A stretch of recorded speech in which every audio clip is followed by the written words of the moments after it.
नीति का 14वां अध्याय।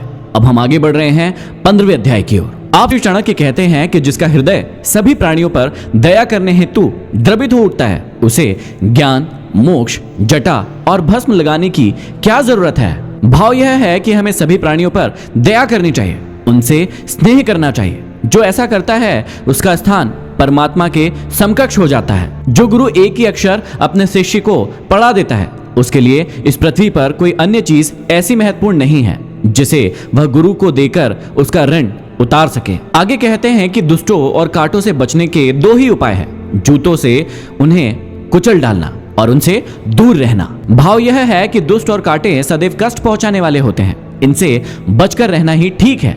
यदि इनका सामना हो जाए तो इन्हें जूतों से कुचल डालना चाहिए। आगे समझाते हैं कि गंदे वस्त्र धारण करने वाले, दांतों पर मैल जमाए रखने वाले, अत्यधिक भोजन करने वाले, कठोर वचन बोलने वाले, सूर्योदय से सूर्यास्त तक सोने वाले, चाहे वह साक्षात विष्णु ही क्यों न हो, लक्ष्मी भी उन्हें त्याग देती है। ऐसे व्यक्ति जो आलसी, कामचोर, पेटू, क्रोधी और निकम्मे होते हैं, ऐसे लोगों के पास धन संपत्ति कभी भी नहीं आती। यदि आती भी है तो शीघ्र ही नष्ट हो जाती है। परंतु जो व्यक्ति स्वच्छ रहेगा, कर्मठ होगा, वही धन को जुटाने में कामयाब होगा। निर्धन होने पर मनुष्य को उसके मित्र, स्त्री, नौकर और हितैषी जन छोड़कर चले जाते हैं, परंतु पुनः धन आने पर फिर से उसी का आश्रय लेते हैं। इसका भाव यह है कि आदमी के जीवन में धन का बड़ा महत्व है। धन ही भाई है, धन ही मित्र है और धन ही स्त्री है। आगे कहते हैं कि अन्याय से उपार्जित किया गया धन 10 वर्ष तक चलता है, 11वें वर्ष के आते ही जड़ सहित नष्ट हो जाता है। इसलिए अन्यायपूर्वक धन कमाने के लिए व्यक्ति को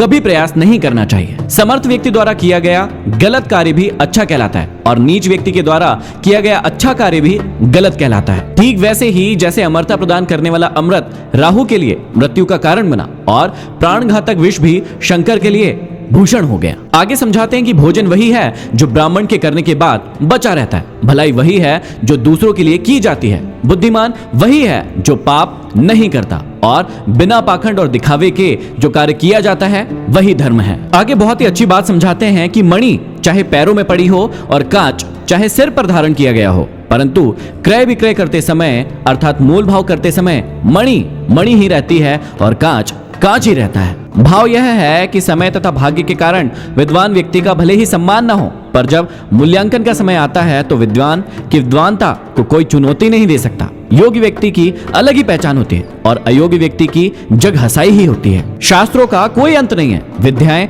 बहुत है, जीवन छोटा है, विघ्न और बाधाएं अनेक है। अतः जो सार तत्व है उसे ही ग्रहण करना चाहिए। जैसे हंस जल के बीज से भी दूध को पी लेता है, अर्थात मानव जीवन बहुत छोटा है और इस संसार में ज्ञान अपरिमित है। पूरे जीवन में सारे ज्ञान को पाया नहीं जा सकता है, इसलिए ज्ञान के उस सार तत्व को ग्रहण कर लेना चाहिए जो सत्य है। आगे चाणक्य कहते हैं कि अचानक दूर से आए थके हरे पथिक से बिना पूछे ही जो व्यक्ति स्वयं भोजन कर लेता है वह चांडाल होता है। आगे चाणक्य कहते हैं कि यह निश्चय है कि बंधन बहुत सारे हैं, परंतु प्रेम का बंधन निराला होता है। जैसे लकड़ी को छेदने में सामर्थ्य भौरा कमल की पंखुड़ियों में उलझकर क्रियाहीन हो जाता है, अर्थात प्रेम रस में मस्त हुआ भौरा कमल की पंखुड़ियों को नष्ट करने में सामर्थ्य होते हुए भी उसमें छेद नहीं कर पाता। अर्थात जो प्राणी इस संसार की मोह माया में फंस जाता है वह भौरे की तरह शीघ्र ही नष्ट हो जाता है। जिस प्रकार भौरा कमल के मोह में फंसकर